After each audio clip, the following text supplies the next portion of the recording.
કાલે તો રક્ષાબંધન, તું તારા ભાઈને ત્યાં રાખડી બાંધવા તો જઈશ ને?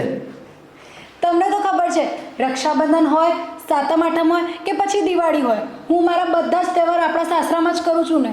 તો હવે હું શું કામ પિયરમાં જઈશ? તું ગયા વેકેશનમાં પણ નથી ગઈ પિયરમાં.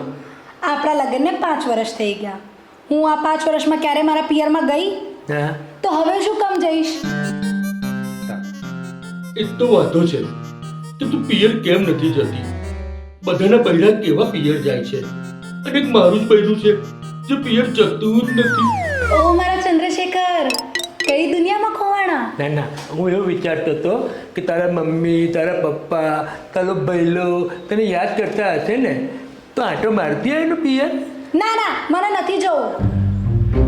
તું તારા પિયર કેમ નથી જતી ને, એ મને સમજાતું નથી. એવું તમારા લીધે જ નથી જતી. હું જતી રહું તો તમારું શું થશે?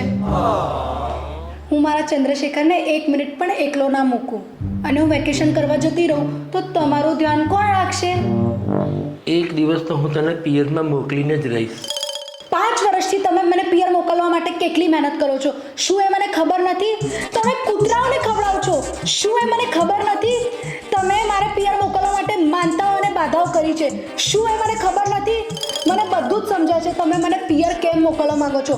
નક્કી દાળમાં કંઈક કાળું લાગે છે. અરે મારી માં, હવે બંધ થા, અને તારે પિયર જવું હોય તો જજે, અને ના જવું હોય તો ના જઈશ, અને હવે બંધ રાખ. શું બંધ રાખું? તારી જીભડી.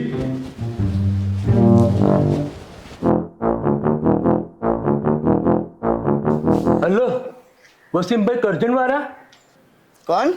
નામ છે ગંદુ, તમારો દોસ્ત ચંદુ. હા બોલ ભાઈ ચંદુ. અરે વસીમભાઈ, બહુ હેરાન થઈ ગયો છું. 5 વર્ષથી મારી ઘરવાળી જતી નથી એના પિયર. કંઈક રસ્તો બતાવો યાર. ભાઈ ચંદુ, તું નસીબદાર છું કે તારું બૈરું પિયર જતું નથી, અને અમારા બૈરા પિયર જાય તો પાછા નથી આવતા.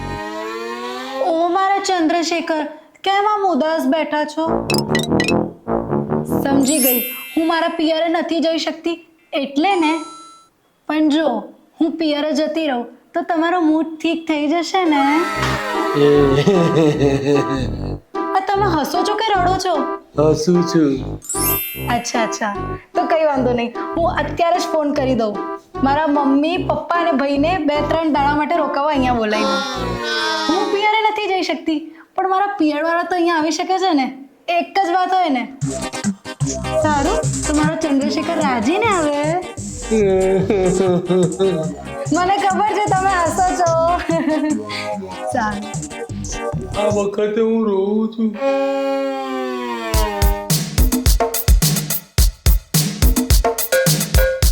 એ માં, તું બી મારા બાપ જેવી કંજૂસ જ છે, રીક્ષા બી નહીં કરતી. હા હવે હેડ છાનો માનો. અલ્યા પણ આ તાપ તો જો. એ તો પડવાનો તાપ રહેવાનો. ચાલ અલ્યા પણ તું જો તો ખરું, મારે તો પાણી નીકળી જાય, પડજો પડજો. 2 મિનિટ.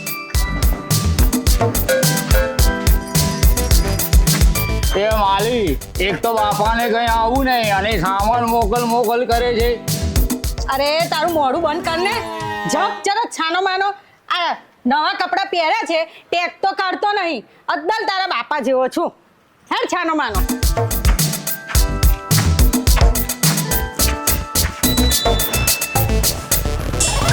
એ માળી, આપણે આ બેનના ઘેર શું કામ આવ્યા છે? અરે આખા રસ્તે તું તો મારો લોહી પી ગયો. કચકચ્યો છું, કચ કચ કચ કરું છું. આ તારા જીબડાને 2 મિનિટ જરા આરામ આપને.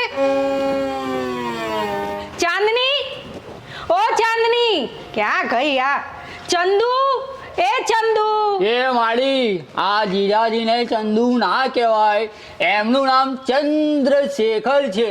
અલા મને ખબર છે, પણ જમાઈ એ આપણો છોકરો ગણાય એટલે ચંદુ કહેવાય. ચંદુ. ઓકે, ચંદુ. અલા તારાથી ના કહેવાય.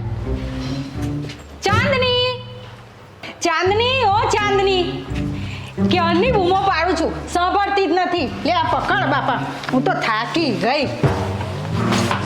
અને તારી ઉપર એવા તે શું દુઃખના પહાડ તૂટી પડે હે? તો તે અમને તાત્કાલિક બોલાય. અરે મમ્મી, ચંદ્રશેખર તો છે ને મને હથેળીમાં રાખે છે, અને તમારા બધાને મળવાની મને ખૂબ જ ઈચ્છા હતી, એટલે મેં તમારા લોકોને અહીંયા બોલાવી લીધા. અરે જયલા, પપ્પા ક્યાં છે? દેખાતા જ નથી. પપ્પા બાથરૂમમાં નાવા ગયા હતા અને પાણી ગતું રહ્યું તો હું બહારથી કડી મારી અને નીકળી ગયો. ગાડી નીકળી જાય ને. હા, ચાલો ચાલો તમે બધા અંદર. આ સામાન અરે એ તો સોરી ચંદ્રશેખર લઈ આવશે. આવો આવો, બેસો. કેમ છો જમાઈરાજ? એ જીજાજી, તમે તો જાડિયા પાડિયા થઈ ગયા અને આ તમારું પેટ તો જુઓ, પૃથ્વીના ગોળા જેવું. હા હા હા. બંધ કરને પીટ્યા. બેસો બેસો. જમાઈરાજ, આ દિવસે ને દિવસે મારી દીકરી સુકાતી જાય છે. તમે બહુ હેરાન કરતા લાગો છો. અરે સાસુમાં, ફૂકાય તો હું જોયો તું. હું તમારી દીકરીને તો હું ફૂલની જેમ રાખું છું, ફૂલની જેમ. એને કોઈ વાતનું દુઃખ પડવા જ નથી દેતો. અરે મમ્મી, તું ચિંતા ના કર, હું ખૂબ જ સુખી છું. અને હા, હવે આ બધી વાતો મૂકો અને અહીંયા શાંતિથી મારા ઘેર રોકાઓ. ના હો, પણ જો અમારાથી 2-3 દિવસથી વધારે તો ના જ રોકાઈ શકે. તો માળી, આટલો બધો સામાન લઈને આવવાનું? બંધ કરને તારું મોઢું. જેમાં એમાં તું ડબકા જ મૂકતો હોઉં છું. અરે મેં ક્યાં ડબકા મેલ્યા? તે જ મારા નામના ડબકા મેલ્યા છે. અરે તમારા 2-3 દિવસ છે ને, એ તો મારા માટે 2-3 જન્મ જેવા છે. અને પછી હું 2-3 વર્ષ પિયરમાં ના આવું તો ચાલે. ચાલે. હા, ચંદ્રશેખર, બોલો ચાંદી. આ બધું સામાન લઈને રૂમમાં મૂકી દો ને. ચાલો ચાલો ભાઈ, ચાલો મમ્મી. એ જીજાજી, રેલવે સ્ટેશનથી બધો સામાન હું અહીંયા લઈને આવ્યો. હવે તમે અહીંથી બેડરૂમમાં સામાન મૂકો તો ખરા. હા હા હા. અરે ચાલ ને હવે. ચાંદની.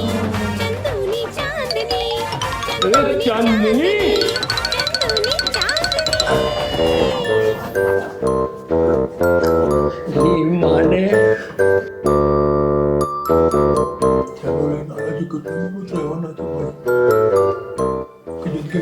જમાઈ, તમે મારી દીકરીની વાત માનતા લાગતા નથી. એવું કઈ નથી. આ તો તમારી દીકરી મને જોકરની જેમ નચાવે છે.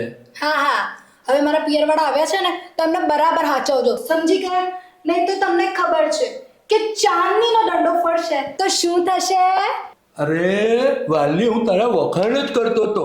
તમારી છોકરી બધી વાતમાં સાચી હોય એટલે કે ને એટલું જ હું કરું ને. હા હા, હવે આ બધી ખોટી લપ મૂકો અને જાઓ ગરમા ગરમ નાસ્તો લઈ આવો.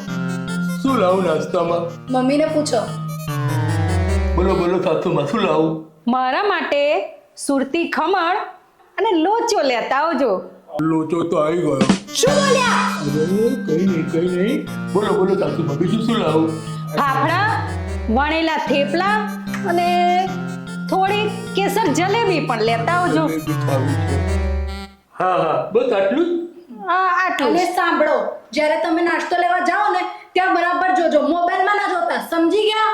અને મરચા, સંભારો અને કઢી એ વધારે લેતા આવજો. સારું હો સારું. અને જીજાજી, મારા માટે 3 લીટર કઢી લાવજો. લાવવાનું છે ભાઈ કઢીમાં તારે.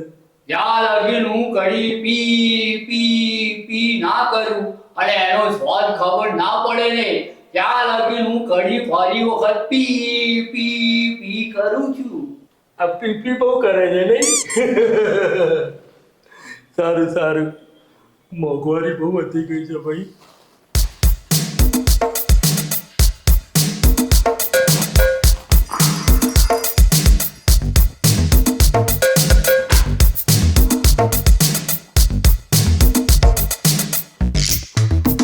બેન, અત્યારે તો છે ને નાસ્તો થોડો હેવી થઈ ગયો, પણ બપોરે જમવાનું સાદું બનાવજે. આટલું બધું ખાય છે તો જાય છે ક્યાં? શું બોલ્યા? તને નહીં સંભળાય. બપોરે છે ને તમારા જીજુ હોટલમાં લઈ જવાના છે, તો હું ઘરે નહીં રાંધવાની. મને છે ને હોટલનું બહુ ભાવે. અને બીજું શું છે કે મારે ડાયટિંગ ચાલે છે ને એટલે હું થોડું થોડું ખાઈશ. હવે ક્યારે જઈશ? શું બોલ્યા? તને નહીં સંભળાય? અરે હા, હવે તમે ડાચું કેમ ચડાવીને બેઠા છો? જાઓ મારા મમ્મી અને ભાઈને મંદિરે લઈ જાઓ, ત્યાં સુધી હું ઘરનું કામ પતાવી લઉં. હાલો તમને મંદિરે લઈ જાઉં. હા જીજાજી, હું પણ આવું છું. ચાલ પછી શ્રદ્ધા ત્યાંથી ઉપર. હાલો. અરે ભઈલા, આ તારો જ ઘર છે, તને જ્યાં સુધી ફાવે તું રોકાય. હે નોકરી ક્યારે જશે? ના હો, કાલે સવારે તો અમે નીકળી જવાના છીએ અને દીકરીના ઘરે બહુ રોકાવાય પણ નહીં ને. સાચી વાત છે, સાચી વાત છે. એ મમ્મી, તને આવ્યો હજી એક જ દિવસ થયું છે, રોકાઈ જા ને. પણ શું કરું બેટા, તારા પપ્પા પણ ત્યાં એકલા છે અને મને ઘરની બહુ યાદ આવે છે. આવે આવે યાદ આવે. ચાલો ચાલો બધા મંદિરે ચાલો. એ મગવાડી ચાલ.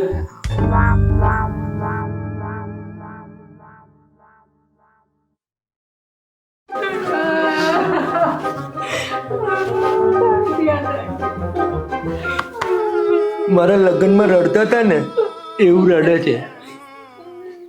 એ હાલો હાલો, રિક્ષામાં સામાન મૂકી દીધો છે. હાલો.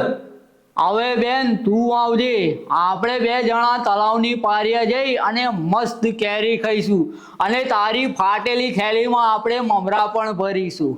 એટલે જ તું મમરા જેવો છે. છાનો મર, તારી બેને તો જીજુ માટે પિયરે નહીં આવવાની બાધા લીધી છે. કેવી બધા? એ કઈ નહીં, તમને નહીં સંભળાય. તમારા લોકોની ટ્રેન છૂટી જશે. હા હા હા. અને અગર જો ટ્રેન છૂટી ગઈ ને તો આ મારી માં મને ચાલતા ચાલતા લઈ જશે ને તો હું તો પતી ગયો. અને તમે અહીં રહી જશો ને તો હું પતી જઈશ. ચલો ચલો, રિક્ષા વાળા મોડું થાય છે. ચલો.